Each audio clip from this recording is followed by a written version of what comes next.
Hello everyone. Thank you all so much for tuning in. Sorry for the spam for some people. I had to do it. I had to do it, unfortunately. Oh man. Welcome, Nightwiz, Muzan, Tess, Neo. It's been a while, my friend. Daddy Car, Renya. I see you there. Don't think I've missed that. Miss. Hello, Miss. Welcome, my love. Welcome.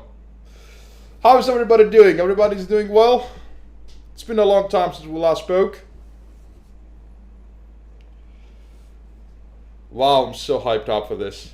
I do owe you a hydrate, and I saw that Neo posted Leo's in trial meds. Nice, very good. Hope the little guy go well soon.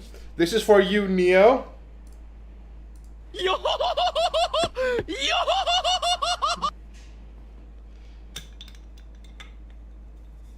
Here's a hydrate. God.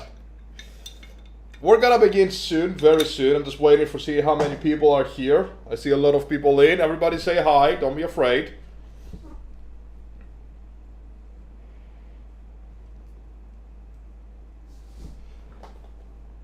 The Brook laugh is so creepy. Well, it's Brook.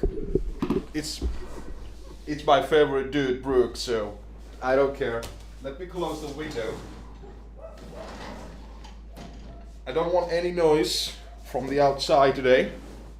No dogs, hopefully. Hello there. Hello there. It's not a... Actually, I will... There is a story for that. I will be having that story at a later point in the future. But now it's not that day. The first story that we're gonna do today is the day that I worked as a cook for the first time. As you can see right here on your screen.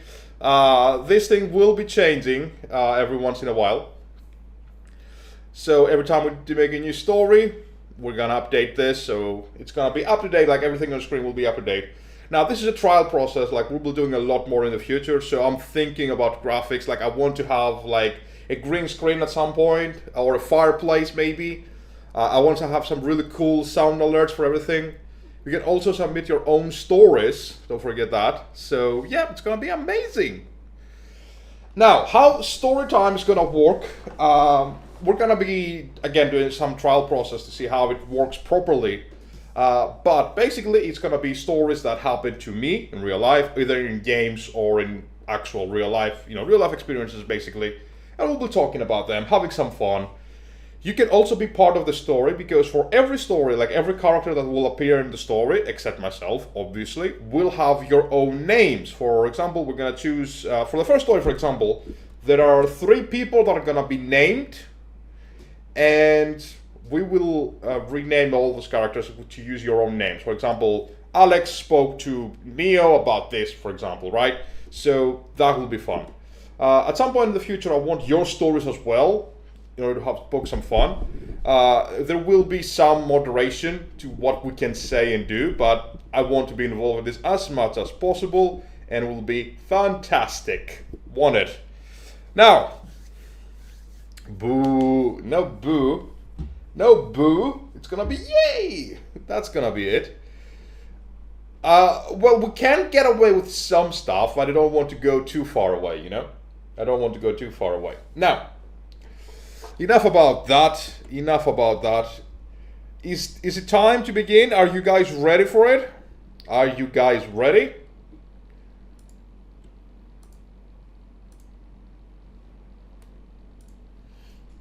Never. Right, okay, for the first story, I want 3 names. So, who wants to be involved in the story first? I want 3 different people that I will use their own names in order to talk about the story. The day that I worked for a cook as a first time. Okay, we got Nightwiz.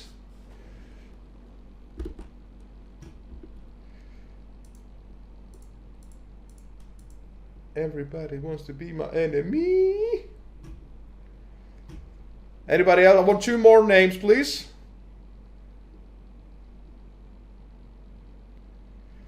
Sober? We can do Sober. Hello, Sober. Welcome, my friend. Welcome. Thank you so much for tuning in. I really, really, really appreciate it.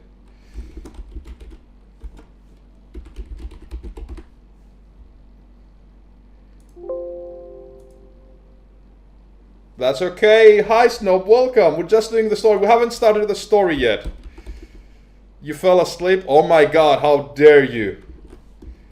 How dare you. Perfect. And I want one more name for who's gonna be part of the story. Who wants to be part of that story? We've got Nightwish and Sober. Unless Miss tells me that, I cannot really add it. It has to come from... Okay, Muzandono is our third entry.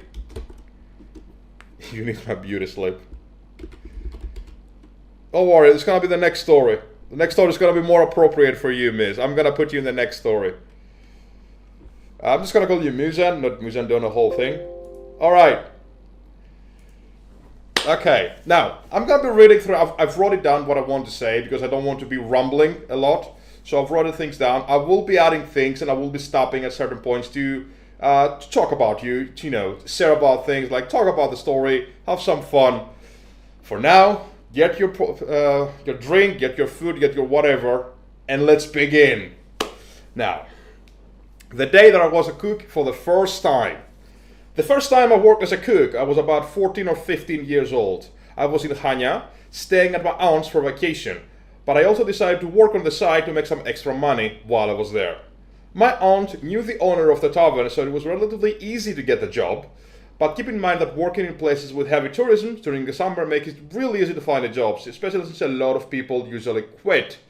So this is a story about almost 20 years ago, mind you. Like, it's a really old story. I'm an old man, what can we say? Nightwish, who was the owner of the tavern, was your usual 50-something Greek food place owner. He was fat, loud, extremely patient, yelling constantly, but also he was good at you if you saw that you were trying and you were working properly, and above all, when it came to money, he was always to the letter. Like, he would always give money. Like, the day that you get paid, you will always get paid. So Nightwish is our old 50-year-old loud Greek dude. This is why I wanted, by the way, the names. This is why I wanted the names, because it's more fun that way. When I first met Nightwish, he warned me that the job is tough, and he was not looking for someone to mess it up. Now, back then, I was not confident I could work in a professional kitchen. Again, this is 20 years ago. Hello, Blasphemy, welcome. Hello, Mitsuo. It was way before I actually got my feet wet as a culinary student or work at 5-star hotels. Also, I was a teenager, and while not my first job, again I was 14 or 15 at the time, I was not used to working or having true responsibilities.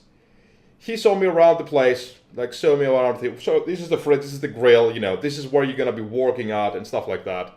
Amazing stuff. He had decided that I could work in the cold kitchen first, basically making the salads, and especially a dish called kukuvaya, or dakos, which is basically rusks with chopped tomatoes, feta cheese, olives, and oregano, drizzled with olive oil. Now, here's what dakos, or kukuvaya, is. First of all, the translation to that is owl. Kukuvaya literally in Greek means owl. It's a very popular dish in Crete, especially in Hania. I really recommend you, if you ever go there, you should always eat that. It's amazing, it's fantastic. It's very simple as well, but it tends to be really expensive now, so don't go overboard. Just try it once and you're good. If they're using good quality ingredients, you're gonna understand how good they are. It's like, mwah, they're so good. Right, let's continue. The day before I started working officially, I was so nervous. My shift would begin around noon and I would finish whenever the last customer had left and we had cleaned up. When I reached the place, the oldest worker after Nightwish approached me and told me of one of my responsibilities for the day, which was basically the same that Nightwish told me. No longer than 20 minutes later, my first order rang up. 2 owls, or dakos, were needed urgently. Now, salads are supposed to go first at the customers. It's literally an assemble mostly. It's not like, you're cooking or whatever. At least those kind of salad, like, they don't really need too much time to prepare them. Like, 4 minutes, it should be at the customer after they have ordered and we have taken the order ourselves in the kitchen. If you take more than that, you fucking suck. I rushed in, put 4 rusks in its plate, started doing the assembly when I started hearing Nightwish howling at me for the last 2 days. He's like, roar! He was yelling, "Where are the tacos? Where are they? Where are they?" Thinking I wasn't doing anything. Literally 30 seconds after he started yelling, I had prepared the dish, had already sent them out. So the waiter came in, took it, it's fine. He took it, and he just went to the customers. And when I told him, that, Nightwish was still yelling. He was yelling as fuck, man. That guy could yell. If he was an opera singer, that dude, he would easily break all the windows. Yep, a big fat old Greek guy. That's what Nightwish is. I was trembling. When he was yelling so much at me, I was like, what the hell did I do? Again, I'm a teenager. I'm 14, 15. I'm not used to this kind of situation. I'm like, what is happening right now? I told him that I already sent them to the customers. Nightwish then stopped yelling for 2 seconds, then resumed screaming at me, saying that I should have showed him the dishes. I literally sent my first 2 plates that I've ever did in a professional kitchen without showing the chef or the owner, this is what I made, can I send them out? Which is a really big no-no. If the owner does not know what you're making, yeah. Trust me, don't do that. Don't do that mistake. Alright, going forwards, and about 10 of those dishes, I was asked to prepare a wider range of salads, like Greek salads, or lettuce and carrot, or the likes. Basically, different type of salads. That was an hour in of me starting to work. I could already feel the burn in my legs running all the time because I was not efficient. I didn't know how to work, right? No, they did tell me, but you have to show them first. That's the thing, Daddy Killer.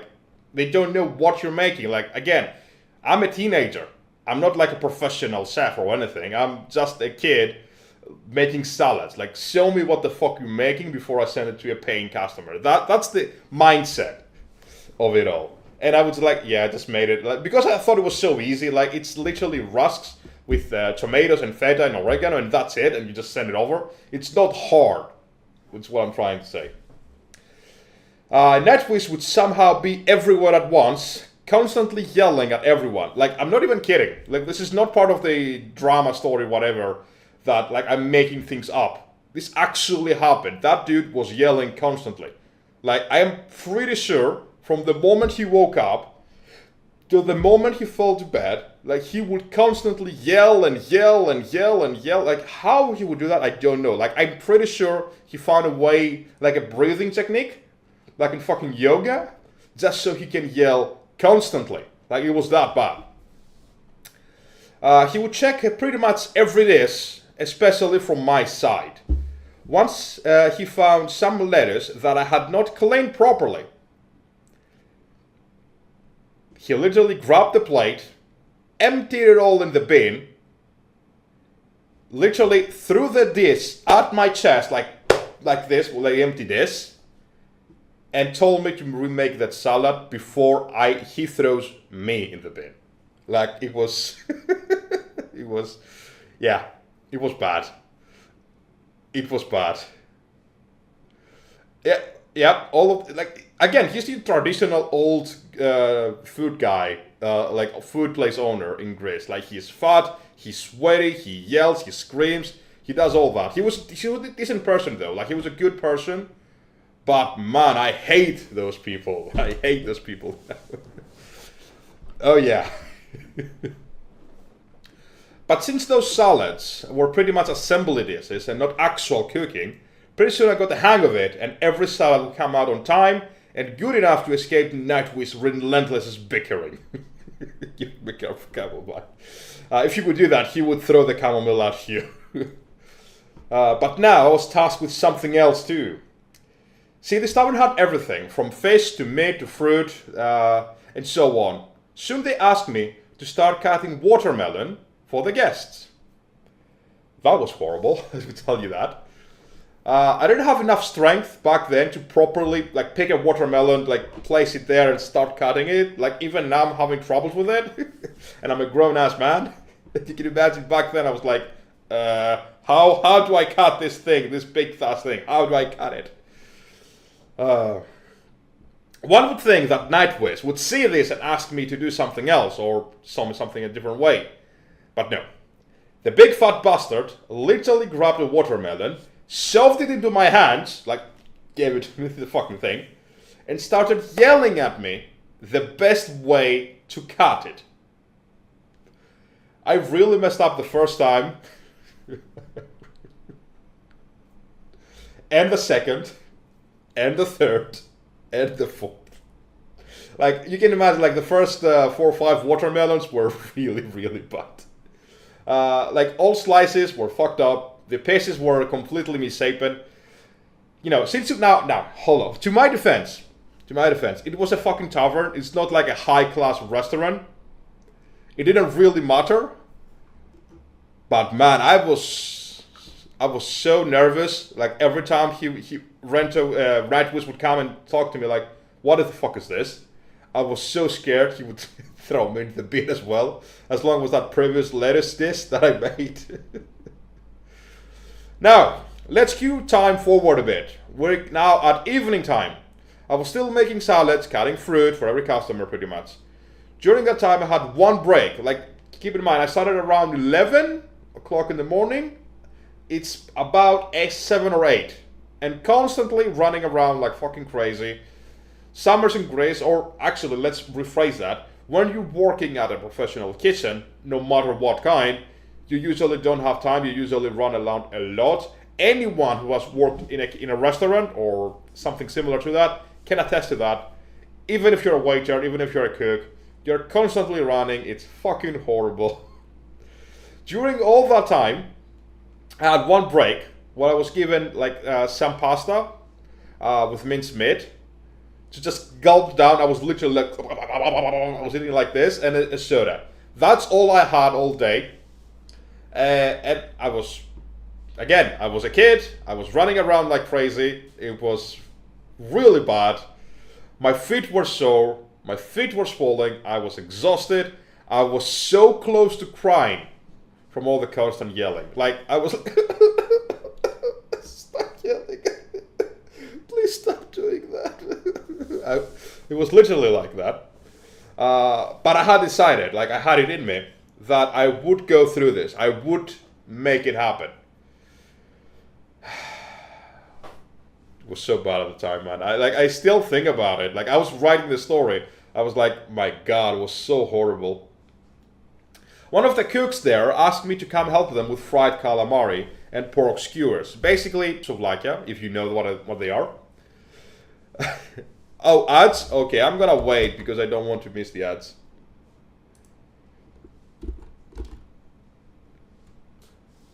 Could you yell a bit more? You don't miss much. I'm just explaining how tiring it was for me, basically. Okay, cooking those calamari, like frying those calamari and the pork skewers, it was so much easier for me as I was doing it properly pretty fast. Like, it's not that hard. Like, Nightwish would only yell at me like once or twice while I was making the fried calamari or the souvlaki. So, everything was good. Now, the day's over. We finished everything. We have cleaned everything.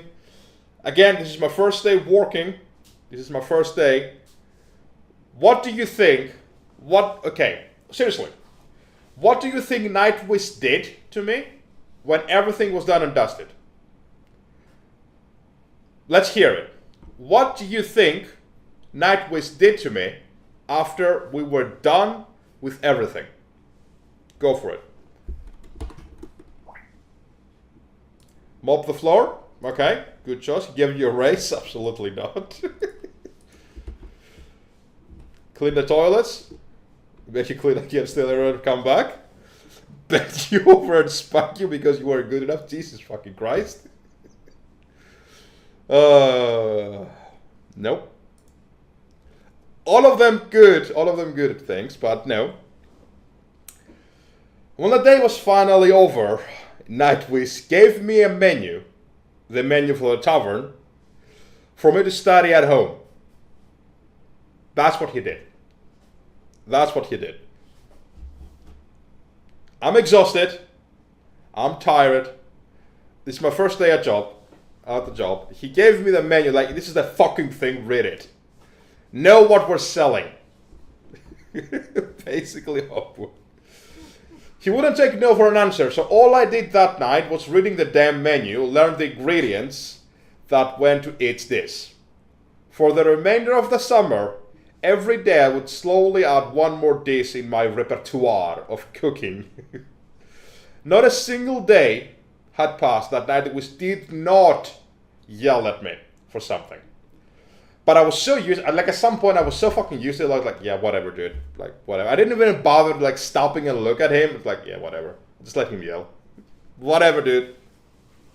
Whatever. I don't care about you. I don't care. Keep yelling, Nightwish. Keep doing that. I don't care anymore. You're predictable. You are a basic bitch, Nightwish. That's what you are. That was my first day of being a cook for the first time. However, we have more to this story, because there is another first time to being an actual cook. See, about 7 or 8 years later, I finished my culinary school training and I was asked to work as a cook for the summer for my practical set of exams, basically as an intern, think of it. You get sent to an actual working place, such as to a 4 or 5 star hotel or a really big restaurant, usually a hotel. And basically you work there for the remainder of the summer, work in a professional kitchen, like completely different from what I was working on before. And you also get graded as well. Like, it's not something that you go like, whatever, I will just work. You also get graded. Obviously, because you're an intern, not too many things are expected of you, but things are expected of you, and you are being graded. You could lose like a lot of time retaking classes if you fail them. It's really hard to fail them, to be honest, to be fair. Like, not too many people care about them. Like, most hotel owners or chefs are like, whatever, just pass him and be done with it. I don't really care. But usually you have to be really careful about those things. The place I was assigned to was in Rethymno, which is also in Crete, similar to Hania. In a place called, actually I will not name what the place is called. I don't want to name anything. But it's one of the biggest and most popular hotels in the area that I was working at. It was actually huge. It had like 3 pools, the size of a football field, a football pitch. Like, it was enormous. Like, a lot of people actually rented bikes or had like motor, I don't know what they call, like golf carts, whatever, to actually go through the place to place. Especially if you're working there, you needed something because things were so far in between. It was actually enormous. It had, I think it had 5 different places you could actually go and have dinner at, or lunch, or whatever. It was horrible. Let me tell you that. Walking around that place was fucking horrible. When I finally arrived, I was assigned to be in hot ops, basically in the hot kitchen, preparing everything that is meant to be served hot, warm, not like salad or stuff. Like, completely different from Nightwish. My first day at Nightwish, where I was doing salads. Yeah, I just saw the meme, by the way. Tess, nobody cared. I know, but still, I'm a kid. I'm a teenager at the time. Like, fuck off. Now, we have to start at a really big misunderstanding. They told me you will start at 1 o'clock at night. Like, after midnight. This is what I understood. What they meant was starting at 1 p.m. afternoon and finishing at night. By the way, I'm 22 years old at this point. I have no excuses for being stupid. It's not like me being 15 and saying, yeah, I'm being stupid. Nope, absolutely not. I was just fucking stupid. There's no fucking excuse. At least, alongside 5 of my fellow apprentices, we all understood that. We all understood 1 after midnight. So when 12:30 at noon came, the chef himself called us. Like, he literally called us on the phone. He was like, where the hell are you? You know how to excuse for being stupid? I mean, sure, but fuck off. Now, imagine getting a call from your boss saying, where are you? Why are you not at work? I need to show you something. It's your first day. I need to show you what things are, how things go. And you are not there. I dressed in literally 15 seconds. It's the fastest time I've ever been dressed. It's literally the fastest time. It was so horrible. I grabbed my knives. All of us, like, we're 5 people working at the station for the day. We all run towards the kitchen. Again, it's really far away. So we had to run for about 12 minutes. It would make, like, us running to actually get to the point where we need to go to the chef, where the chef is. The chef, who will now name Sober, was kind enough to not say anything, but at a later point in time, he did tell me that he thought that we were all fucking idiots. I could not say anything to that. Poor person misunderstood will understand. We like being silly, but with a group of 5 people who misunderstood, it's all on them at some point. I clearly agree enough. Here's the thing. When they were telling us about it, like how we're gonna work and stuff like that, I think it was like a person that was with us, like, said, okay, so we'll work at 1 o'clock at night. And they said, yeah, but not after midnight. But we didn't actually did it. Hello, Isaac. Welcome to the stream. Really appreciate you stopping in. So yeah, I think it's mostly our fault for completely misunderstanding it, because if you think about it, it's so stupid. Like, we're working in a hotel. Why would we need to work after midnight? Like, the kitchens are closed at a hotel, at a big hotel, you know? Now, Sober then started giving us our posts. What we do around to help and what is expected of us. He assigned me specifically to hot ups, like I said before. Keep in mind, this specific kitchen would serve as a buffet, so everything would be given to prepare for the next day. That would be true, not in a big hotel like that. Usually everything was made that day for the remainder of the day. So, like, one morning came, like, the kitchen would start around 4 or 5, working like for breakfast. Then the morning shift will change and become the, I guess, mid shift. They will start preparing for lunch, and then the afternoon people would prepare for dinner. That's how it usually works in a big kitchen. Now, so serving a buffet means less hurry, as in actually to, like, you get the order, you make the dish. Basically, all you have to do is do a lot of preparation beforehand. That's about it. So it was completely different from what I was doing in Nightwish's kitchen. Like, at Sober's hotel, it was basically prepare everything beforehand.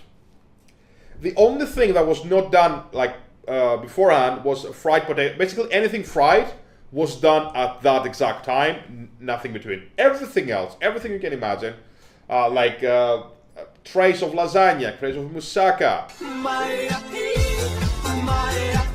Thank you for the sub. Anonymous gift gave Nightwish. Do yourself.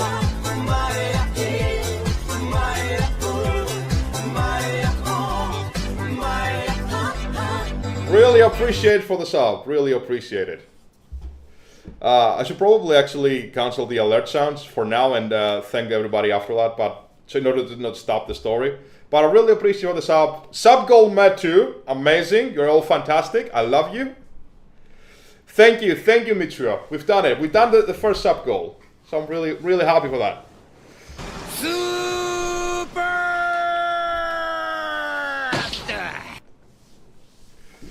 So, let's go back to the story. Let's go back to the story. In that day, again, I was late.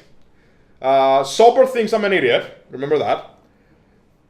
The first thing they'd ask me to do, like they asked me to chop an enormous amount of bell peppers, green, red, yellow, black peppers.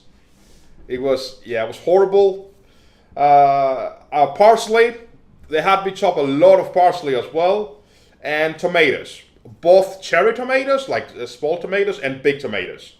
Everything would either be used as garnish or to put out in an own specific dish. I was also, now this is really important, I want you all to focus on this because this is really important. I was asked to boil 20 kilos of pasta. I'm gonna say this again for dramatic effect. 20 kilos of pasta. Now, let's do some math. Let's go some math time now. Let's do some math. Thank you, Penny. Really appreciate it. Now, half a kilo of pasta makes approximately 4 pasta dishes.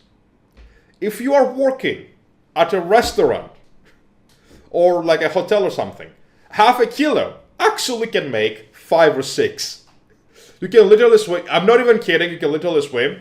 Like I had trays like this big, trays of pasta, and I had like 6 of those. Like it's an enormous amount. We're talking about 20 kilos. Not even kidding. Basically, we're preparing pasta for over 200 people. 200 pasta dishes. And that's just the pasta, by the way. We're not talking about the tray of moussaka, then we're talking about the tray of lasagna. We're not talking about like the fish that we were making. I think it was red fish, if I'm not mistaken. We also had some salmon. We had enormous pork bellies and stuff. Like so many things. Like we had goat. What else we have? We had beef. Like we had a beef dish. I don't remember what it was.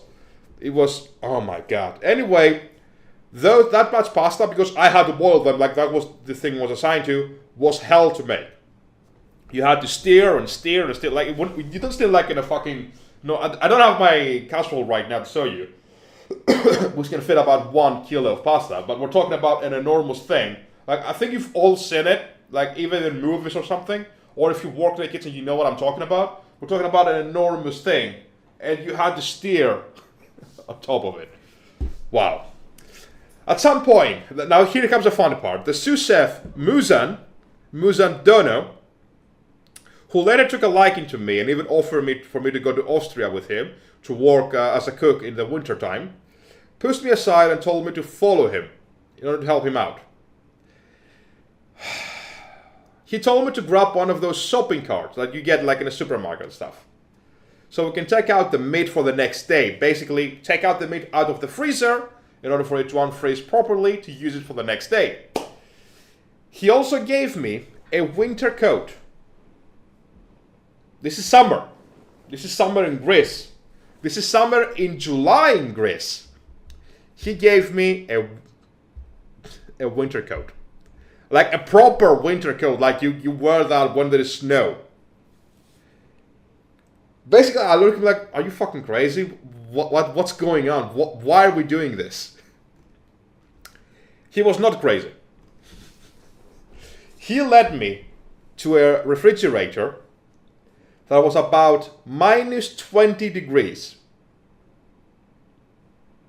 I will repeat that for dramatic effect. Minus 20 degrees. Fuck my life.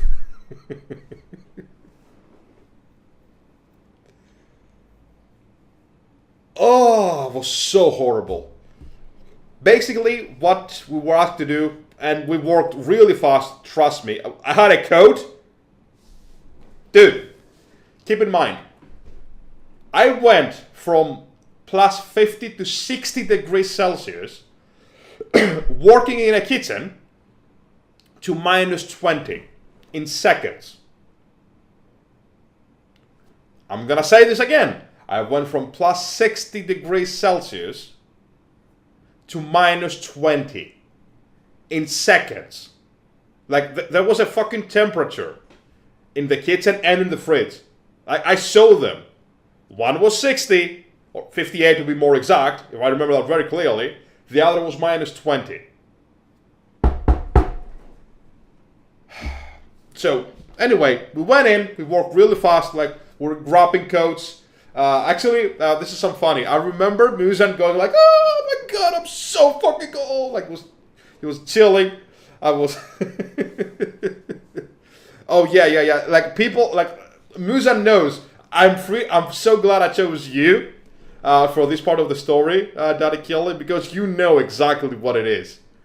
And you were part of that story now. So it's a really, it's a huge temperature change to go through, like in seconds. So it will go down really fast. Now, we went in, we grabbed some boxes of meat and stuff, like we're in the freezer or in some fish. We put them in a shopping cart, then we put them in a different type of fridge. In order for them to start, warming up naturally, like not be in a sock like us. like because we went in the fucking sock. You can't go into a sock, by the way. It's really dangerous. And that was it. However, here comes the funny part. Again, this is my first day. And I wish I was making this shit up. I really wish I was making this shit up. Musan was furious because the fridge floor was so slippery. We didn't know what it was. All we knew is that someone could slip and fall down like this. And it's not funny because you can easily have a serious accident while you do that. Like, it's not something to be joking about. Now, he's the sous chef, right? He's basically the second in command of the entire hotel staff, like kitchen staff. I am an intern. Guess who had to fucking clean it? Guess who had to fucking clean it, man? Yep. If we could have some blurb sounds right now, that would be fantastic. Like sad violin. You know what? I will play that for you guys. Because I think that, yeah.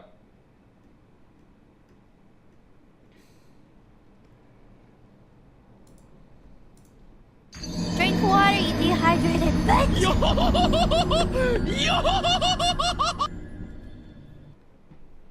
Yep.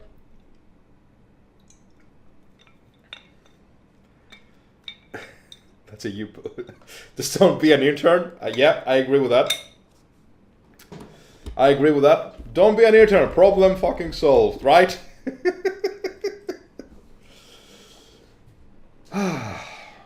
Now, I don't know if you ever had to clean something from a frozen floor, but how you clean it. I had to use a small claw hammer to literally break the ice, scoop it up, take warm or even hot water, throw it into the floor, wipe it so it's not slippery. Again, I'm in minus 20 degrees. It took me around 10 to 15 minutes.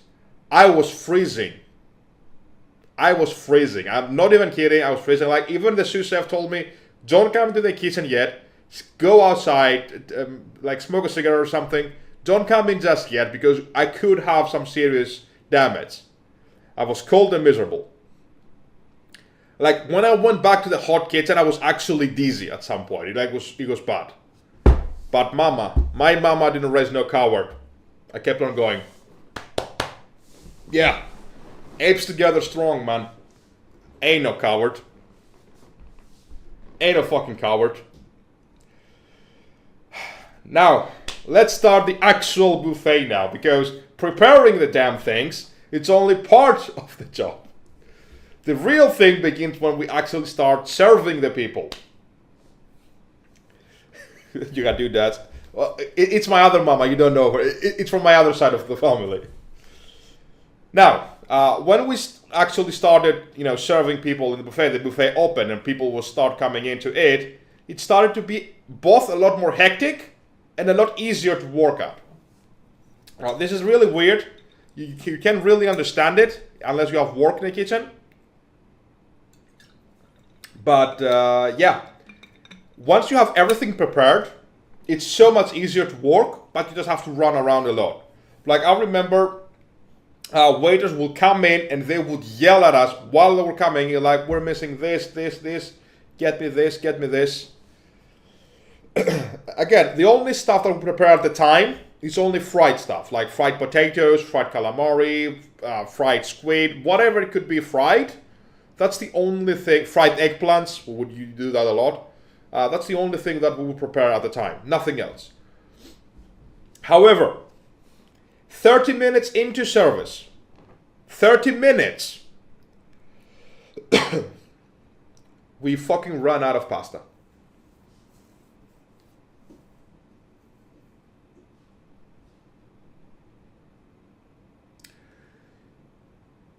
We ran out of pasta. 20 kilos. 20 kilos of pasta vanished. No, Tess, it's not that they were gone. People had eaten them. Yes, 20 kilos.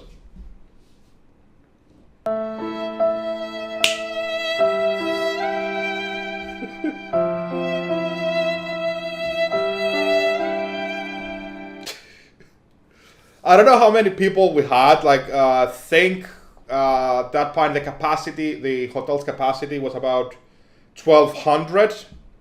Like, guests staying in the hotel, and every night we would have, like, our restaurant would have about 400-ish people, something like that. Basically, I had to boil 4 more kilos. And by the end, I kid you not, there was only enough pasta for one dish. Like, everything was gone. 24 kilos of pasta was gone. 24. Not 1, not 2, not 5, not fucking 10. 24 kilos. If you do the fucking math, it's an insane amount of pasta. Here's the worst part. Here's the worst part. Muzan, here's the fucking worst part. It was just plain pasta. It was just pasta, nothing else. Just spaghetti, nothing else. The sauce was different. The different side. Like, they would just take the fucking pasta, like, from trays and stuff. They would put it into plates. They would put sauce in. Yeah, exactly. It wasn't like they would have prepared, like, with a sauce or anything. It was literally just pasta. They would put sauce. I also heard, I have not confirmed it because I did not want to. There were a lot of people, because there were a lot of Russians that would use ketchup on it. And yeah, that would piss me off. Like, putting ketchup on pasta, like, fuck off, dude. Like, you have so many good sauces, why would you put ketchup? Like, it's not like we didn't have any good sauce. Like, you have so many good sauces, you opt for fucking ketchup? This is what to Italy. I know, this is why I told you. I have no problem with you liking it. This is a matter of taste preference. But you have literally 5 different types of sauces prepared for you in a professional buffet. Fucking eat the sauce. Not with ketchup, man. Not with ketchup. Where is that kill button? Now. Pasta. Ketchup on pasta is illegal. I triggered Busan. I triggered him hard. Now, finally, the 2 hours were done. One would think that would be over. Not, you motherfuckers. No, it's not over. Not over, because when those 2 hours were done, every professional cook just left. We interns had to stay and help the cleaning crew clean the entire thing. I was expecting it because I had the similar experience back in Nightwish's kitchen. But yeah, it did not help at all. However, thankfully, the cleaning crew was so damn good. at their job. Like they finished up really early. It's like they took care of everything. Like they didn't expect us to actually do a proper job, so they just did it all on their own. They just told us like, just go have a smoke. It's fine. We've got this. It was amazing. They finished in like 1 hour, 1 hour and a half. They finished everything, and we also left. So I think I finished, like I started at 1 o'clock in the afternoon, not midnight, don't forget that. And I finished about 11-ish, and I just go. We didn't go to Austria. Unfortunately. Because when I was offered the job, my father got sick, and I could not go there, unfortunately. Now, I have a lot more stories regarding my work as a cook. Like, I've worked for about 4 or 5 years, I've worked as a cook. But those 2 days were, that just right to you, were the first days of me ever stepping into a kitchen. One as a literally kid, I was a little teenager, and one as a professional cook. So, like, the first time, like, when I was in Nightwish's kitchen, like, I would have wanted more leniency, honestly, but whatever, it is what it is. But once I was a professional chef, professional cook, yeah, I had no excuses. I had no fucking excuses. Thank you for listening to my story of the day that I worked as a cook for the first time. Dude, this meme I'm gonna fucking post it to YouTube or something. I love this meme. This is a good meme, Tess. Good job. So, before we continue, because we do have another story, let's just hang back. Let's talk about it. Did you enjoy that story? What were your thoughts? Any questions? Anything that you want to say? Let's have a small break before we go. We have one more story tonight.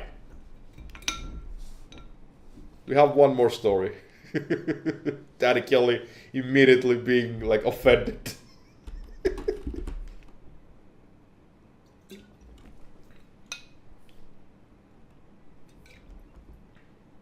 I like it when Nightwish yelled at you. Yeah, man, Nightwish was fucking insane at me. Like, you have no idea how bad it was. You have no idea. Like this, he was so creative too. Keep in mind, he's a 50-year-old Greek food place owner. That he's from Crete, and if you know those people, they speak with an accent as well. So yeah. You got 2 back to back? What do you got? Oh, ads, you mean? Yeah, there's nothing I can do about ads, unfortunately. I hate ads, not gonna lie, but it is what it is. The people who have ads, 3? What do you mean? There's no way you've got it 3 from me. I've not said it for 3. Absolutely not. Greedy bastard. I don't make the rules. I don't make. Is it small ads or like big ads?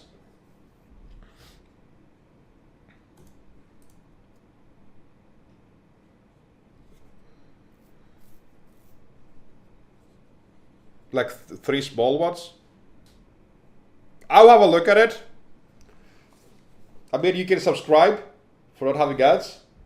Just saying.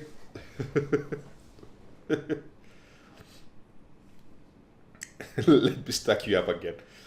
So yeah, that was my first day as a cook. I'm actually very grateful for both of those places. Like, they helped me become a better cook and a better person. Especially Nightwish, despite his constant yelling. Yeah. It depends on the Twitch settings, either 1 or 2 big or 3 small. I know some people only get 1 and some people get 3 because of the part of the world they live in. It's all locally based. Am I a cook or a cock? Dude, it's me. I ain't no cock. Just saying. Me looking at everyone with no subs, getting asked like this kind of message when I got my sub. You didn't get why he was yelling at me? He was like that. He was literally like that. He would yell constantly. That's what he done. Have you never worked before, Blasphemy? Like, bosses usually yell at you for no fucking reason. Okay, you know what? Raise of hands. Who here has been at a job and not having their bosses constantly yelling at them? Like a superior or someone. Who has not do one? Who has not been in a professional situation that they don't have a bastard boss? No? Not necessarily. Not necessarily. If you haven't had that, you're so fucking blessed. You're so fucking blessed.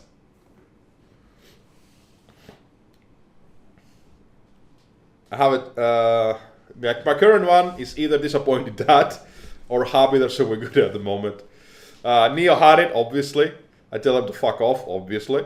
I had one job where my boss didn't yell at me. I have had a job where my boss didn't yell at me at once. I haven't before, but right now it's great. Good. He used to tell me he was disappointed. I said, yeah, pretty much that's it. Like, he was that kind of person. Like, he would yell. Like, that's how he got taught himself, so he had to do it. I'm way too big cute to be fuck off, Nightwish. You ruined my childhood. You ruined my childhood. That's what you did. That's what you did. You ruined my... Hey!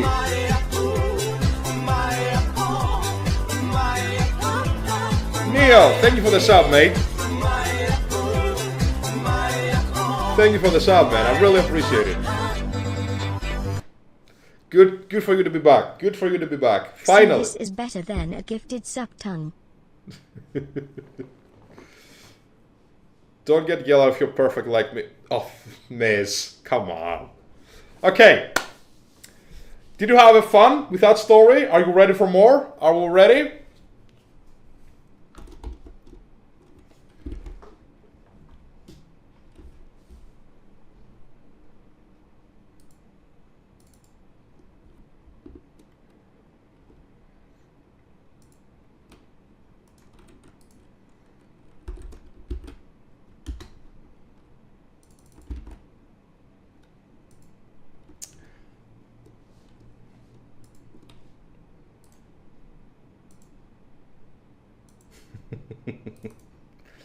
Okay, I'm ready. And now we're going to continue to our second story. Ready for more subjective? Are there more visible moments for you? Actually, just right now, from what I can see, there are a lot of stories that have a lot of comedic or dramatic moments. Yeah. Don't worry, I will pick the stories. There is also one that you actually gave me the idea for it, about the Sanguini Depths Dungeon. I'm gonna say that story at some point, just so you know. Neo Redeem roast me. Okay.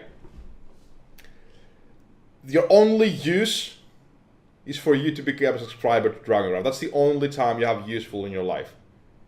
So, finally, you're useful. Fucking asshole. There we go. You're finally useful for a change. Get better, mate? Well, you have to teach me. You have to teach me how to do that. Okay. Welcome back, Daddy Killy.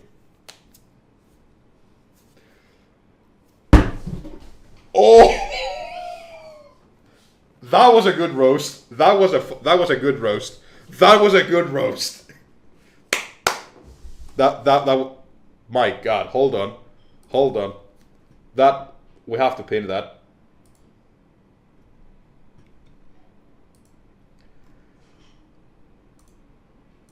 Emotional damage. That was good. That was really good. That was good. Okay, time for the second story. Are you sure about that?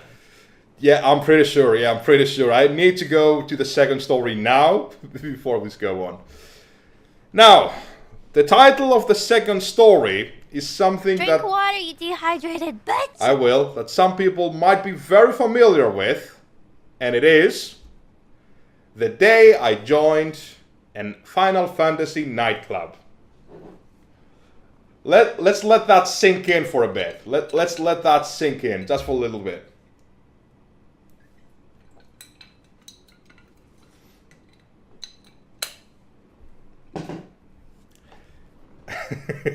Already people are getting, oh, hello. There will be a lot of dick words in that story.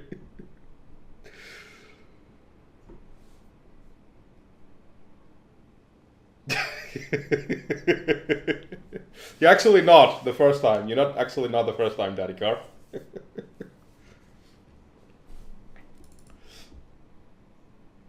Let me actually remove that so it's better.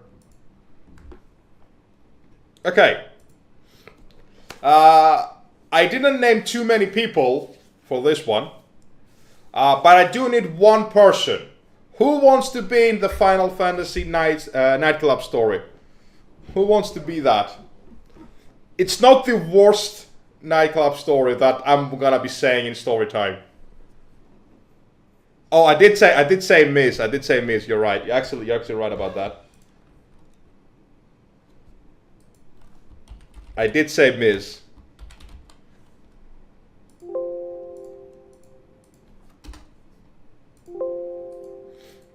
Don't worry, it's not a big role. It's not a big role. It's not a big role.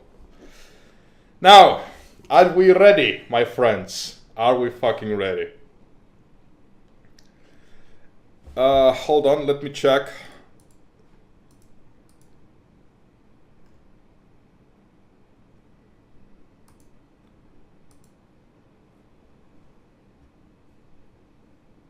Okay, we don't have any ads incoming soon, what I can see. Perfect. Let us begin the story of the day that I joined a Final Fantasy nightclub. After a big controversy in World of Warcraft, I decided, alongside literally thousands of other people, to stop supporting Blizzard for a while. Now, this is back when there was all these allegations from Blizzard employees. It was really bad. I'm not going to go into detail about them. Just to give you an idea of when it was. It was like 4 or 5 years ago. I think it was 2021, 2022, something like that. However, abandoning my MMO fix was something that wasn't easy to decide. I wanted something similar to it, but every attempt I have made thus far in my gaming life bore no success. Lineage 2, Terra Online, Star Wars Online, Lord of the Rings Online. I've tried like different MMOs, nothing, was like World of Warcraft. So, I wasn't feeling it, Nothing was close to what I was used to. And I wasn't ready to commit to a really big thing. So I was like, yeah, whatever. I just abandoned all attempts to play an MMO for a while. Now, if you're me, you have a lot of different people that you met during your lifetime. Like, I've met a lot of people in World of Warcraft and in other games as well. A lot of said friends have started pestering me about, try Final Fantasy XIV. It's a really good game. You're gonna love it. It's an amazing experience. My first response to this is like so many people that I've also tried to say this to. It's like, no, I don't want to do it. It's like, it's against a subscription model. It's so many hours, the grind. Like, I don't want to do that. Like, leave me alone. It took a long while, but I gave in. Like, you know what? Fuck it. I will try it out. Fun fact. One of the biggest reasons I actually decided to try Final Fantasy was because of Pritz from Pritz Gaming. He played Final Fantasy, and he gave such good remarks. I was like, okay, if Pritz is saying something that good about a game, it must be really good. It must be really good. So I was like, you know what, I'm gonna try it out. Why not? At first, all I could do when I started playing Final Fantasy XIV is compare to World of Warcraft, which is wrong. You should never do that. It's a completely different game. Especially after some point, it goes its different route, basically. I was convinced I would not play it for very long. Everything changed when I discovered I could change playstyles. Like this, classes, jobs, as they call it in Final Fantasy. With one button, I could be anything I wanted. I could be a mage, then I could be a paladin, then I could be a warrior, then I could be a bard or an archer, then I could be a dragoon. Like, that thing like save Final Fantasy for me. Like I'm playing that shit because it's so good. It's so great. It's fantastic to do that. Floor time, yeah, that also true.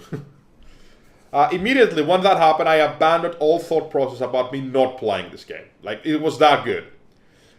To my experience in playing World of Warcraft had trained me in most things I would normally consider normal in MMO. Level up, find optional routes to get XP, do dungeons, do some raids, do some PvP, rinse and repeat. Maybe do some exploration here and there, but that's an MMO for me. That's what it is. It's basically do dungeons. PvE is what's getting me going. The story in A Realm Reborn did not grab me by the balls. This is really important to understand that when you start Final Fantasy XIV, A Realm Reborn, everybody who has played Final Fantasy knows this, A Realm Reborn is the necessary evil that you have to go through for the good stuff to happen. That's what it is. I did enjoy some of it, but not all of it. It's something I've already seen in so many different games, especially in Final Fantasy before. It was like, yeah, whatever. Let's just get through what it is. Why I'm saying all of this? Because it has nothing to do with the story about the nightclub. It has nothing to do with that. So, just to keep understand that, what I normally experience in an MMO is just that. Explore, do quests, do dungeons, do stuff like that. Basically in the outworld. Not be in a city cooped down. Like, I was like, why stay in the city? The fun is out there, you know? I was very rarely in the cities for that reason. At some point I was so bored, I was just sitting in a city. I think it was Ul'dah, the city I was in. And then I saw a message in trade chat. Or general, whatever its equivalent in Final Fantasy. That message would completely change my Final Fantasy life forever. And I'm not even kidding. I'm not even kidding. I don't remember the exact words. All I remember is that a specific nightclub was on that day, offering various services. I was intrigued, so I asked that person, what the hell are you talking about? What is this nightclub? What is everything? What's happening? He or she or it, I don't know, explained to me that in Final Fantasy, there are some people who turn their houses into nightclubs. It really took off, like that thing really took over when COVID hit. Because people could not go out, they've decided like, we're gonna make nightclubs in Final Fantasy and we're gonna have some fun. I asked him how to get there, because I haven't really experienced it. I think level-wise I was about 30-ish levels, so I was really, really new at the game. He gave me directions, and off I went. It was one of the first times I've ever been to the housing area, apart from the quest time, that like, oh, go there, see what it is, come back out. I haven't been there. I did not know what to expect. Being inside the housing area in Final Fantasy is a completely different journey and a completely different story as well. That's for another time. When I finally arrived to the nightclub, I saw a queue. Again, keep in mind, I'm new at Final Fantasy. I don't know anything, how anything works. Now I do, obviously, but back then it was completely a different thing. A literal queue of people waiting in line to get in. Not because they could not enter. They could. They would just drop in, get in, buy, done. I think some people actually did that as well, but I don't know if they were working there or just assholes. Why people were waiting? Because it was a polite thing to do. By the way, this is so fucking British. it's amazing. Like if you go to England and you start waiting for something, people in Britain will actually queue up around you. It's so funny. Now, there was an assigned doorman in that thing. Now, again, this is mind-blowing to me because this is people actually doing that for the sake of doing it. He'd throw a welcome and a reminder to have your weapons not showing and to have no emotes, like emotes appearing in the chat box because it's annoying as fuck. Again, I was level 30, I was new at the game, I didn't know what things were, so he told me. He was very kind, by the way, because people were actually waiting in line behind me. It's like, yeah, like, don't do that, do this, or don't use that option. Yeah, exactly, that's good. But again, I did not know that. Supper! Thank you for the sub. Thank you for the sub, mate. Really appreciate it.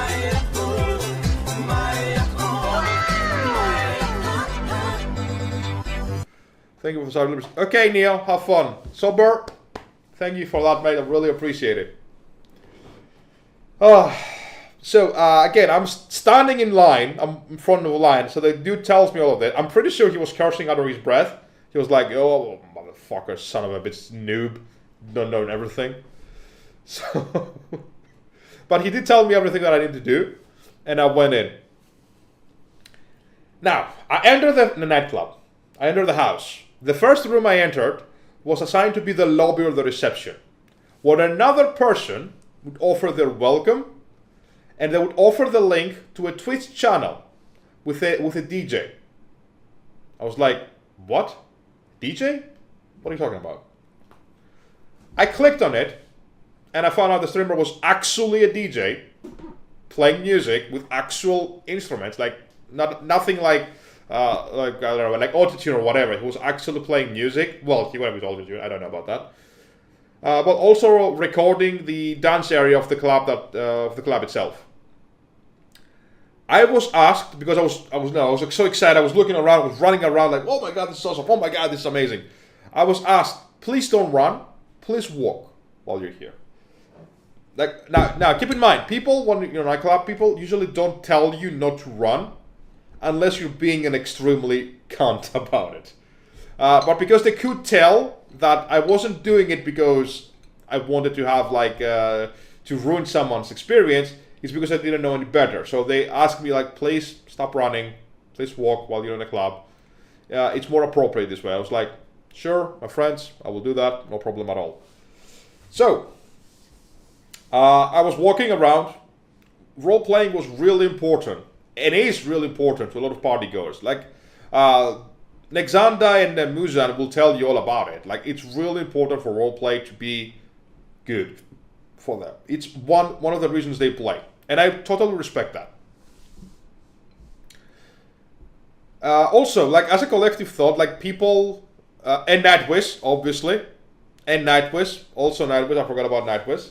Like if you actually think about it, you would not run an actual club, right? You would not go around, oh my god, it's amazing. You would not do that. So it makes sense that you have to walk. Now, let's get back to me. I walked down the stairs. I was taken in the place. I reached the bottom floor. This was a three rooftops. Like it was a higher roof, middle, and bottom. So I we never did it. Sure. We could do that if you want. Now, when I reached the bottom floor, there was an actual bar with I think there were 2 people working as barman as well. They would take orders, take some time, use various emotes, like imitate what the actual barman would do, like with the hands and stuff like that. And they would, as I later found out, they would trade people various in-game drinks. And people would pay them for it. Again, I have to really, really, really point this out. There were people working as barmen, as a barman, or as a sommelier, or whatever they're called, and they are paying that, and they were giving you drinks. They would take the time, as in time to prepare the drink, and they would trade you an in-game drink. Like, they took their job really seriously. A little thing, we were just reminding ourselves about our beginning and how we met, so that he'll say, yes, I will set our story. It's like a love movie, really. I want that. I want that so hard. Like, write it down, send it to me, and I will read it. I will not even proofread it, I will read it for the first time, so I don't know what it is. So keep it, like, a bit PG-13, just in case. But yeah, I really, really want to read that. I really, really want to read that. Now, I could not, like, I was looking at everything, like the doorman, like the DJ, the barman, everything. I was like, what? Are we playing the same fucking game? What is happening? Everyone that would look at my character would instantly realize I was a new player. This is why. most people that actually go to nightclubs in Final Fantasy usually have some sort of transmog or glamour, as it's called in Final Fantasy. They would have like clothes appropriate to a night out, whether that's in dresses or like casual clothes or whatever it could be. People usually have their outfit. I didn't. I had literally the level 30 gear that you would get in dungeons, like ugly helmets, ugly cuirasses and armor. It was basically bad. Like everyone would tell like he's a new player. He's a fucking noob. He's a fucking noob. So I was thinking I'd like a sore thumb. It was probably so bad because a lot of people like talked to me, some of them in character as well, like as a character, and they were gently guiding me through club appearances, like here you used to wear this. I ain't no bitch. I am the bitch king. That's right. I very vividly remember a guy giving me a very specific dress for my character to wear, and he said, "Take it, just take it, just take it." Now this is a story for a different time because this is a true story. That guy wanted to have sex with my character, and he was really adamant about it. Like I'm not even kidding. That guy was chasing me around for almost 6 months. By the way, I did not have him on my friends list, by the way. He would only pester me when he would find me at various nightclubs I would later join in. He would always ask me and offer an enormous amount of money for my character to have sex with him. I refused. I even told him once. Actually, you know what? I'm not going to say this story. I'm not going to say this story because this is a story for another time. But yeah, you're going to love this story when it comes around. Actually, I might say it. Actually, if we want it, I might say it later on. After we finish this one.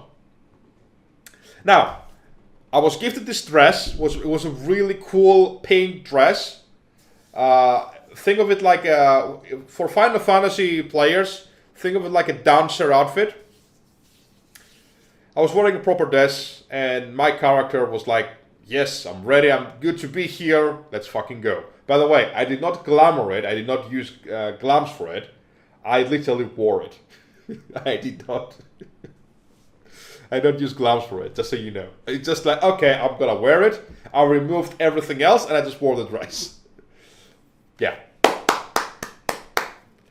Now, I was continuing to look around in my new dress now, in my new pink dress, and I saw a group of people like sitting at a table. One of them was also, standing up. I approached them to see what they were doing. The person who was behind the table, the one that was standing, looked at me and whispered me, like send me a tell, like if I want to play. I was like, what do you mean? I don't know what we're talking about. His response was blackjack. I was immediately intrigued by this. I was like, can I join even though I don't know what's happening? She was really kind to not only explain the rules. Let's call her Miss. This is Miss now. Miss is finally into play. She was kind of let me in and explained so many things. Miss was a Lalafell. And probably the only Lala I used to like for a very long time. She was kind enough to teach me all the rules, simple as they were, how to play, how to do this. She even accepted, me giving very little money to bet on every round. As I was really new, I did not have any gil at all, any in-game currency. So I was betting like 1,000, 2,000 gil, something like that. It was really stupid. I actually won my first round. I was really excited, like, oh my god, I won easy gil. Like, I was thinking, like, oh, this is so fucking easy, I can win so much money. Now, there's a difference. There's a story for another time about gambling in Final Fantasy. But let's go a route. Now, the other people at my table were extremely kind as well. One even offered to give me 1 million gil so I can play. I refused. Mama didn't raise no fucking sugar daddy thing. No, I ain't doing that. Not accepting your money, bitch. Because for me, like having 1,000,000 gil at the time was something like, what do you mean? I only have like what it was, like 60,000 gil I had. I was level 30. It's like, no, I don't want that. It's stupid. I can never pay you back. It's impossible.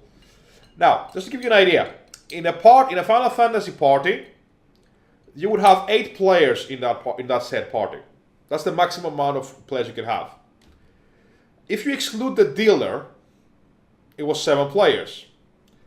6 out of 7 of those players were betting 500,000 gil or 1 million each round. I was betting like the maximum bet I did was 5,000.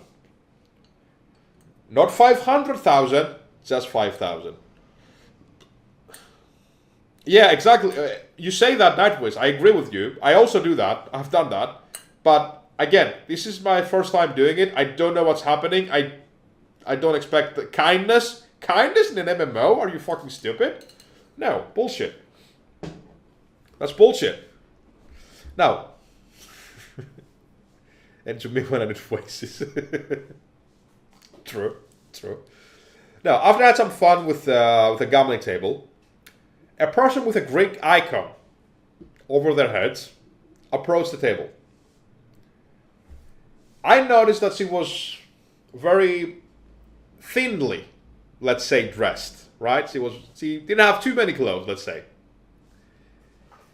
I said in a whisper that I really like how she looked. By the way, this is something I used to do all the time when I was new. Like when I saw something cool, like someone wearing something really cool armor or really cool clothes, I would whisper them or send them a tell, like, I really like your outfit. Where can I find that? Like, where is that? Is that like end game? Is like what do I need to do to gain that? Because I didn't know back then. Like I know I could Google it, obviously, but it was faster than me. Like I always like this. This is how I usually play MMOs. Like when I see something cool, I ask people. That's the social side of it. This is what I'm looking for in MMO anyway. So I was talking to people about it. I really have lost count how many times I've asked that to people. Like it's insane. She thanked me, and she asked me if I was looking to run her services. Now, a lot of you already can guess what she was referring to. I won't say I was innocent enough, just like, yeah, I don't know what I'm talking about, obviously. But at the time, I did not understand what she meant. Like, I'm in a new place, I'm in a nightclub. I just saw a DJ, I saw a barman, I saw a dealer, a blackjack dealer. Like, what kind of services are there? She sent me a link. That was the day that I also found that legit brothel services sold in Final Fantasy for gil. Yeah. Basically prostitution. A lot of clubs would have a lot of people working for it.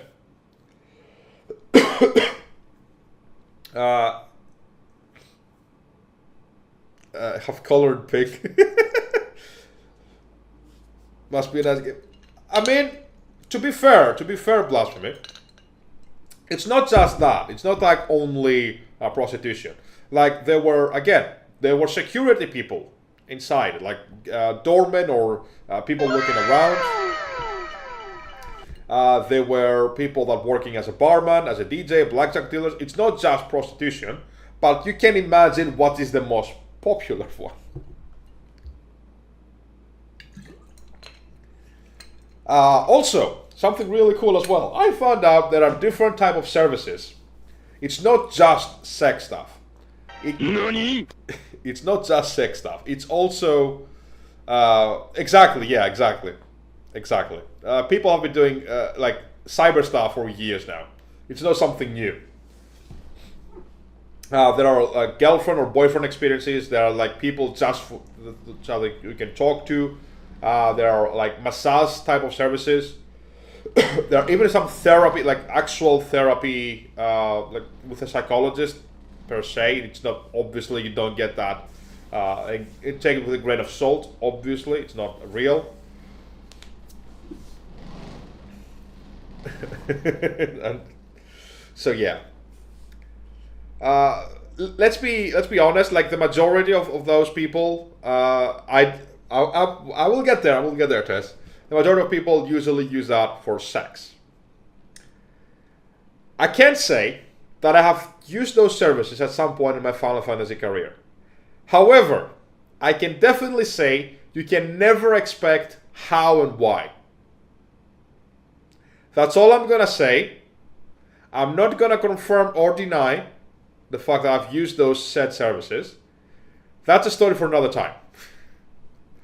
But I guarantee you, I'm willing to bet every single one of you.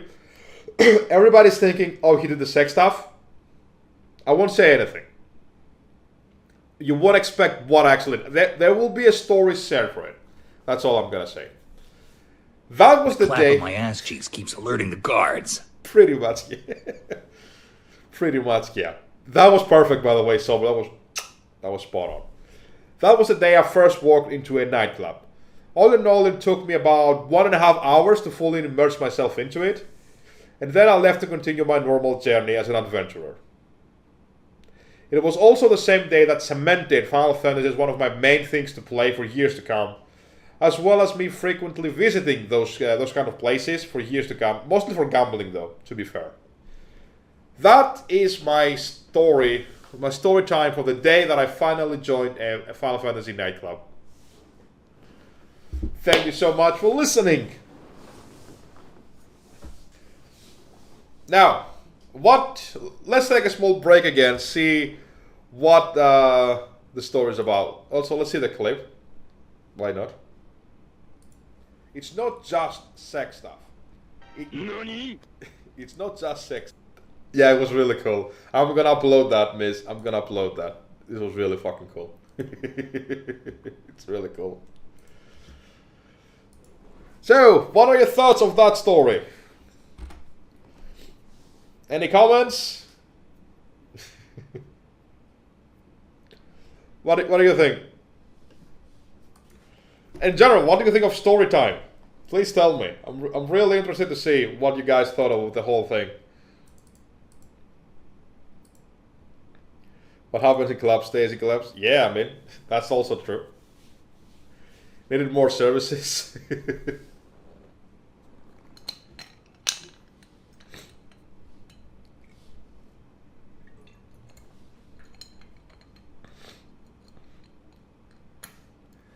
There are also fight clubs. Yes, there's also D&D clubs.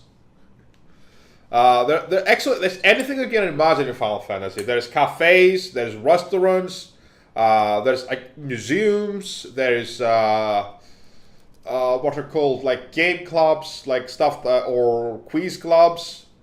There are obstacle races. There's so many things. My thoughts about it, next time I need to grab popcorn for this type of stream. Yep, you do. You do. Next week it's gonna be on Friday, and every Friday I will be having this stream on 9 p.m. European time this time. This was the only day I decided to do on Saturday because so many people were missing, and it was the first time I wanted people to experience it. So next week we will do that on Friday, 9 p.m. European time. So just to get it straight, 40 minutes earlier than this hour right now is the time we'll begin. Like, by next week, we'll have already 40 minutes be in, basically. Now, I have not actually written a script for any of the other stories. I do know what stories I want to say. Like, right now I have 24 different stories I can say. If you want, we can do one more if you want, but I probably will have to rumble a little bit. If you remember, you should tell our introduction. I want to write that down and come back to you because I don't remember everything. But what I will say about our meeting for the first time, when I met Miz for the first time, I was immediately immersed by him. Like, it was so amazing. Meeting Mitch is definitely one of my highlights in Final Fantasy. But I definitely want to say that story as well. What about when you met me? You know what? I will tell you. You're not gonna like it though. You're not gonna like it. Nightwish. I'm really sorry. When I first met you, it was definitely during like a nightclub activity. We were gambling on the table. I used to think you were such a bitch. That was my first initial impression. It's like, oh my god, such a bitch. You sounded like a diva constantly. It was horrible for me. I hated that experience. Yep, I hated you. I really hated you. I really, really, really hated you. I'm not even kidding. But after I met you like properly, like I started to, understand what kind of person you are. You're still a diva. Let's get that part straight. You're still a fucking diva. You have an attention, like you need people to look at you. You need the attention. But, we love you. I love you. True, that's true. I did love you at the end. Let's see.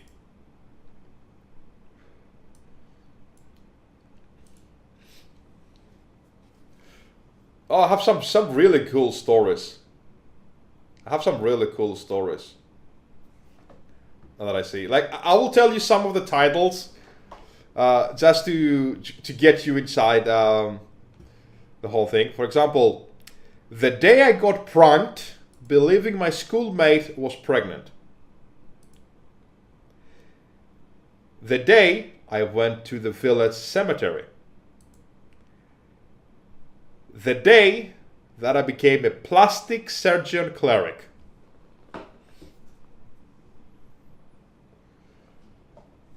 Yep.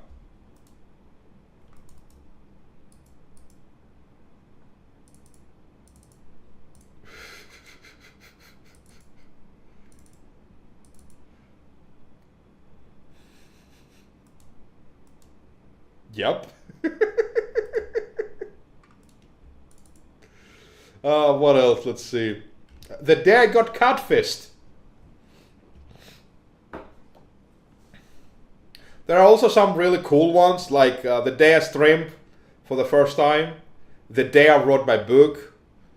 This is a really cool one. The day I became a raid leader in a PvP group in World of Warcraft. Oh, that was so good. That was so fucking good. The day I first read Lord of the Rings. Like, there's some really cool stories. There's some really cool stories I can tell. Wow, it's gonna be amazing. I remember time you dragged me to almost every Gamba club on the game. That also happened. That also happened. Not gonna lie, that also happened. The day I got invited to a One Piece RP forum. Like I said, we have some really cool stories to say. The day I first caught a Pokemon. This is a really cool short story. Actually, I can say that now, if you want. Do you want to hear the story?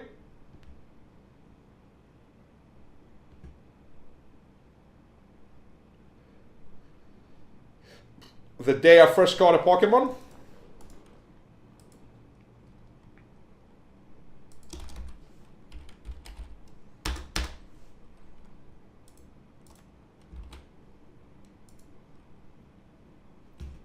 Okay.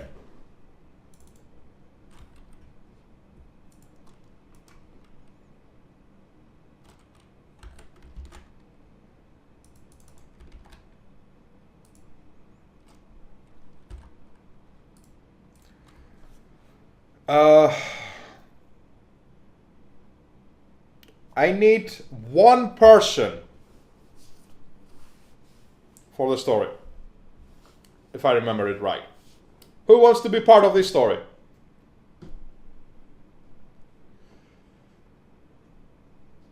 Tess wants, Dexanda wants. No one else wants to be inside the story? Come on. Come on. I'm disappointed. I'm disappointed. Alright. Guys. Do you want to give your turn to blasphemy? Just one I need, just one. I don't want to be first come, first served though, to be fair. I want to be random, but do we want to take blasphemy because she's scared? I'm asking the chat blasphemy. Do we take blasphemy's name or no? She doesn't want to be part of the story.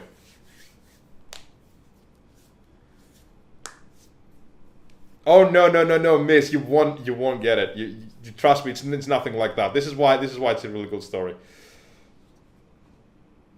Do we bully blasphemy for coaching me in Hearthstone and giving me a heart attack? I say we do that.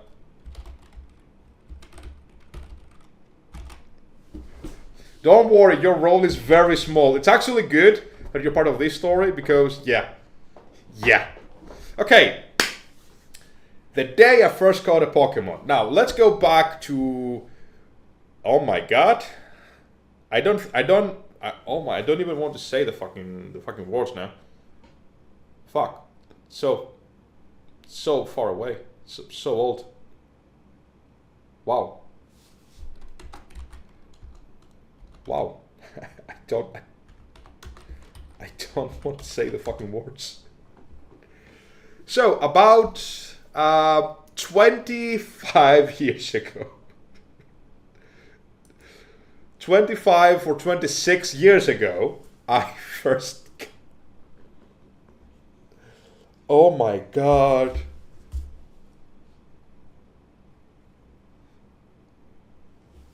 Wait, it didn't play the emotional damage?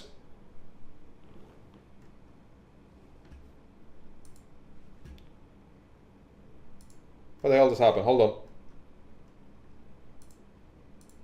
Emotional damage.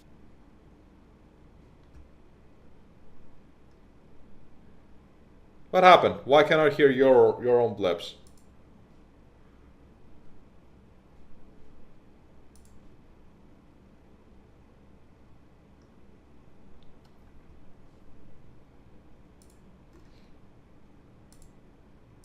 I ain't no bitch. I am the bitch king. Test is working. Okay, whatever. Let's go on with the story. So, the story takes us 25 to 26 years ago. I was a kid, I think I was 9 or 10 at the time.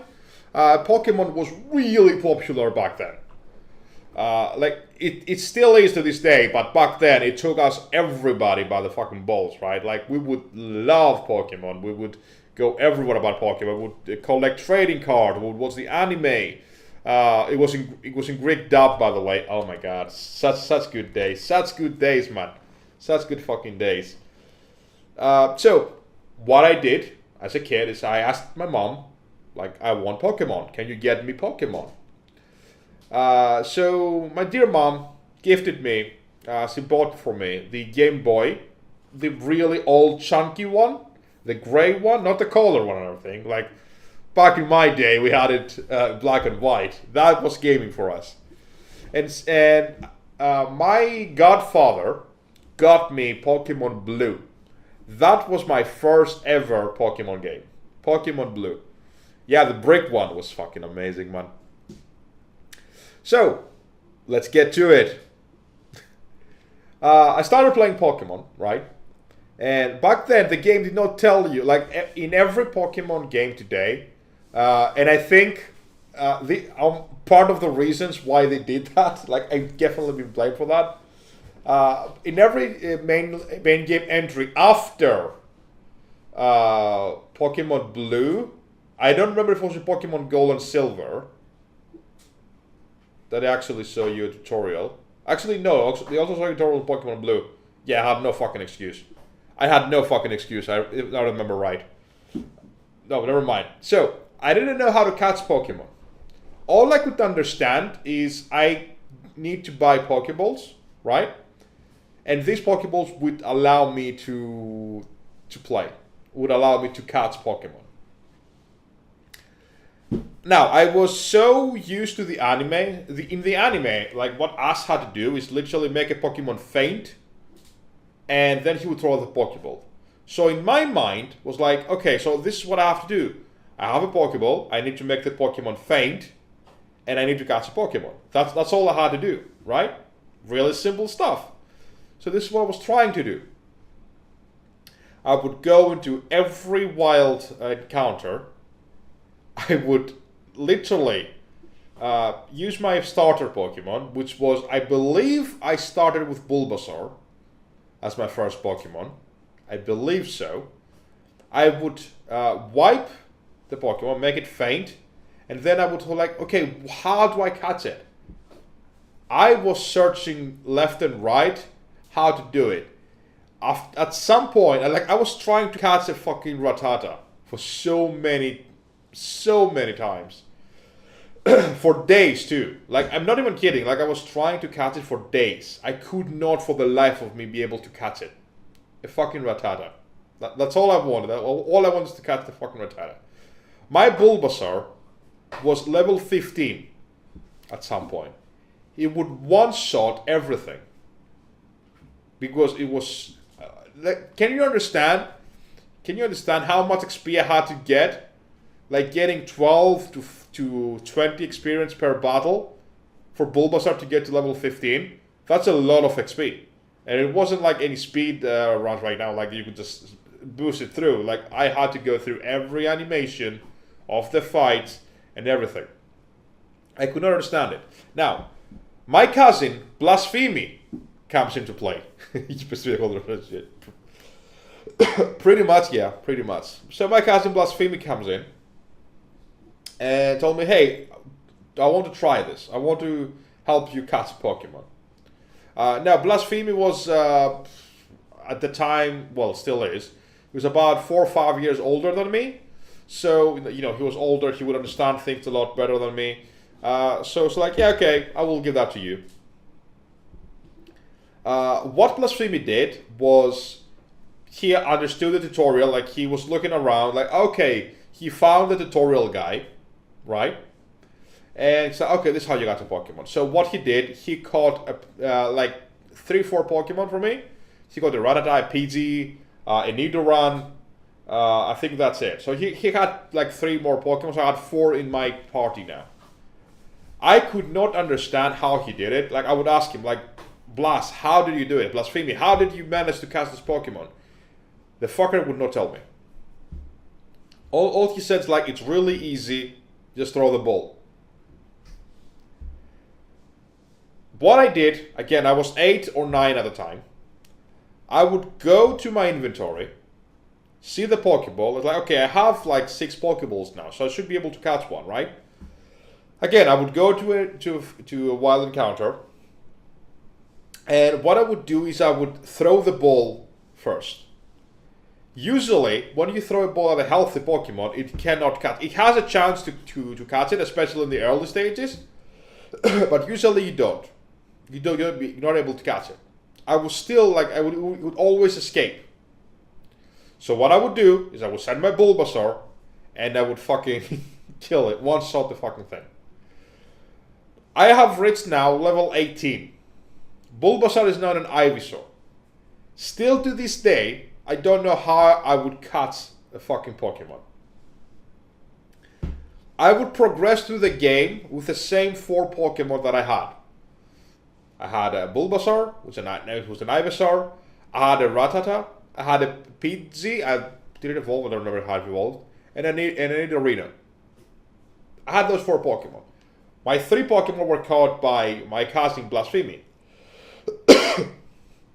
I decimated Brock.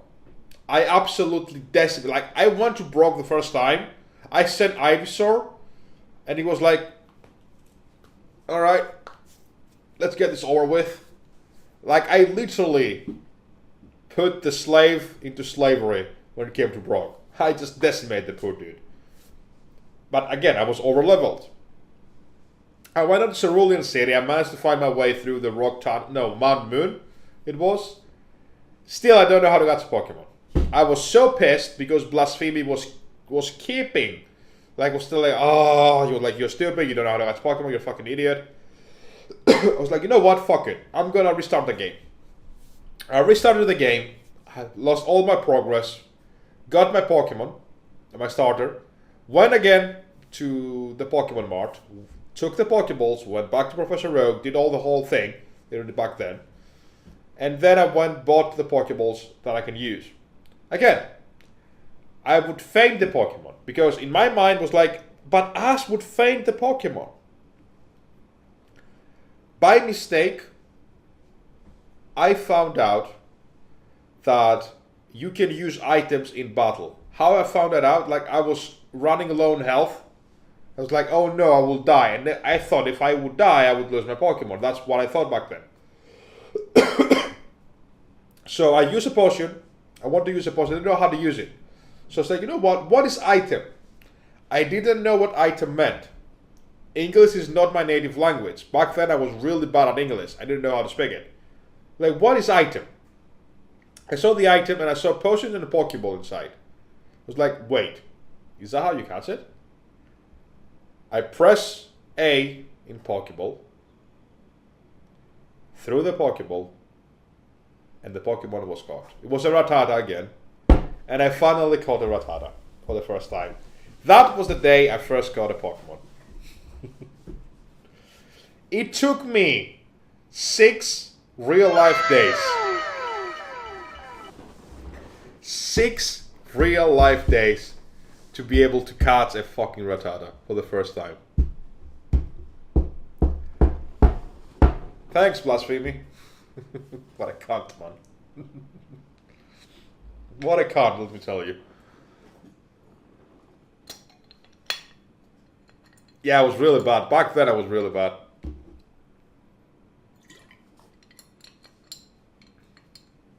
My god, my throat. Storytime is very taxing for my throat. But man, I had so much fun tonight. Like, tonight was amazing. It took me 20 years to catch a Suicune on my Fire Red. Well, there's a difference. You knew how to catch a Pokemon. You knew how to do it. I did not know. And I was stupid enough.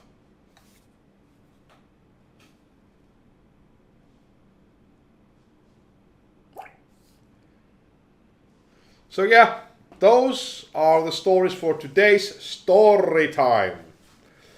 What are your thoughts so far about this? Would you like this project to continue? What are your thoughts? Would you watch something like this? Is what I'm trying to ask. Did you enjoy it?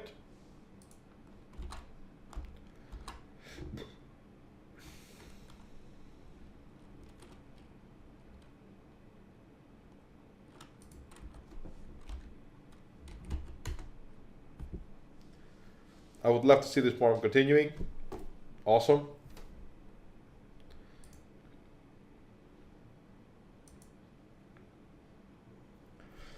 Sure.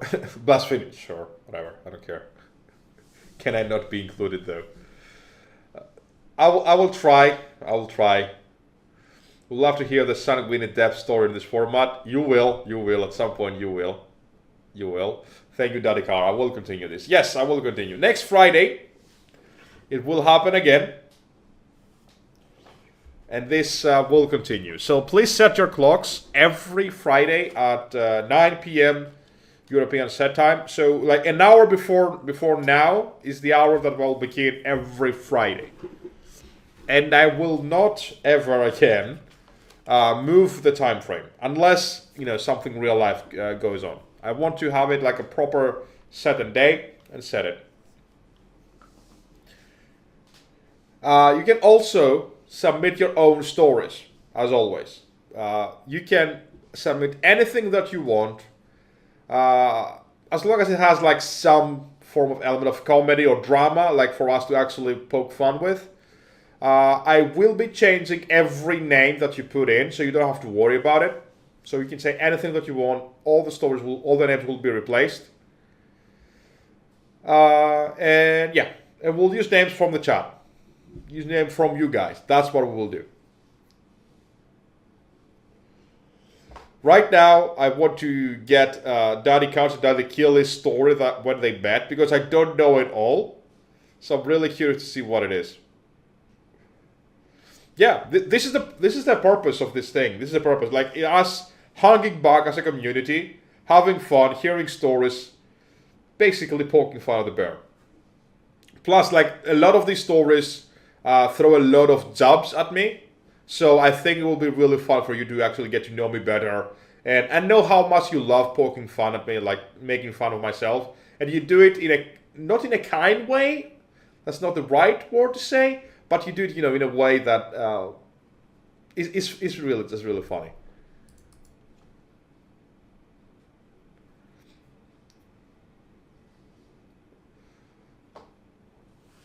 So, I think this is enough for now. I think it's the time for us to stop to finish up. I want to thank you. I really want to thank you for being here. I really appreciate you spending time with me. This first time doing Storytime was an absolute success. I loved it. It was fantastic. I love this type of thing now. It was amazing. I will refine it in the future. I will definitely refine it. I will make some changes in the graphics and how the thing goes. Now it was more of a test run. There will be some trial and error about those things, but yeah, we will get there. I want to make this like this thing to separate us from everybody else. This is what I want to do.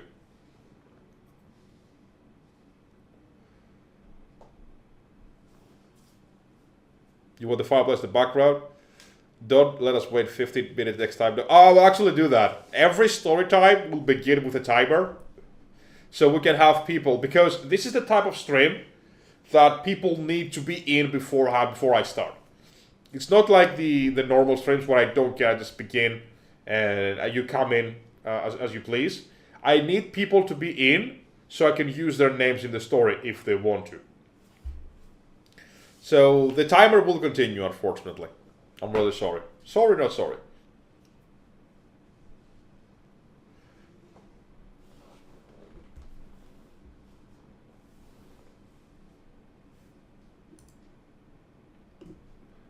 Also, just so you know, I'm gonna be uploading this to YouTube. You know what? Might as well send you the YouTube channel.